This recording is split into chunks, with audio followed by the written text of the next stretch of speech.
అయితే రీసెంట్ గా జర్మనీకి సంబంధించినటువంటి హెడెల్బర్గ్ యూనివర్సిటీ చేసినటువంటి ఈ రీసెర్చ్ లో మనకి తెలిసింది ఏంటంటే 18 నుంచి 35 ఇయర్స్ ఉన్నటువంటి 25 మంది స్టూడెంట్స్ పై ఈ రీసెర్చ్ ని చేయడం జరిగింది. అయితే వీళ్ళు ఫోన్ కి చాలా ఎడిక్టెడ్ అన్నమాట. ఈ రీసెర్చ్ ఏంటంటే no phone for 3 days. So ఇక్కడ నో ఫోన్ ఫర్ 3 days అనే ఈ రీసెర్చ్ లో కొన్ని రిస్ట్రిక్షన్స్ తో ఫోన్ యూజ్ చేసే అవకాశాన్ని కల్పించారు. అయితే ఇక్కడ only for communications and calls కోసానికి ఫోన్స్ యూజ్ చేసే అవకాశాన్ని కల్పించారు. But no entertainment. ఓకే, వీళ్ళని ఇలా 72 hours అయితే ఉంచారు. అయితే ఈ రీసెర్చ్ కి ముందు వీళ్ళు ఫోన్ యూజ్ చేస్తున్నప్పుడు వీళ్ళ బ్రెయిన్ ఎలా రియాక్ట్ అవుతుందో కొన్ని ఇమేజెస్ అయితే తీసుకున్నారు. ఆఫ్టర్ 3 days తర్వాత మళ్ళీ బ్రెయిన్ ఇమేజెస్ తీసుకున్నారు. బిఫోర్ ఈ 3 రోజుల ముందు ఏంటంటే మొత్తం బ్రెయిన్ లో మొత్తం ఫోన్స్ సంబంధించినటువంటి ఇమేజెస్ ఉండడం అలాంటివి కనిపించాయి అనమాట. ఆఫ్టర్ 3 days వీళ్ళ బ్రెయిన్ లో చాలా మార్పులు గమనించారు. అసలు ఫోన్ అయితే కనిపించలేదు. అయితే ఈ రీసెర్చ్ తర్వాత తెలిసింది ఏంటంటే 3 రోజులు అసలు ఫోన్ యూజ్ చేయకపోవడంతో చాలా మంది ఏం చేస్తున్నారంటే బయట గేమ్స్ ఆడుతున్నారు, చాలా బాగా నిద్రపోతున్నారు, నేచర్ ని ఎంజాయ్ చేస్తున్నారు. ఒక 20 మెంబర్స్ ఏం చెప్పారంటే మేము ప్రశాంతంగా నిద్రపోయినామని చెప్తున్నారు. ఎండ్ పాయింట్ ఏంటంటే మన మొబైల్ ఫోన్ చూస్తున్నప్పుడు బ్లూ లైట్ అనేది రిలీజ్ అవుతుంది. ఇది ఎక్కడ ఎఫెక్ట్ చూపిస్తుందంటే మన బ్రెయిన్ లోని మెలటోనిన్ అనే ఒక హార్మోన్ ఉంటుంది,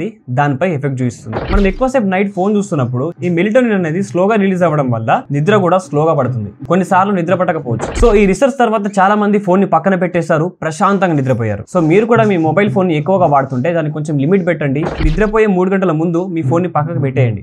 థ్యాంక్స్ ఫర్ వాచింగ్.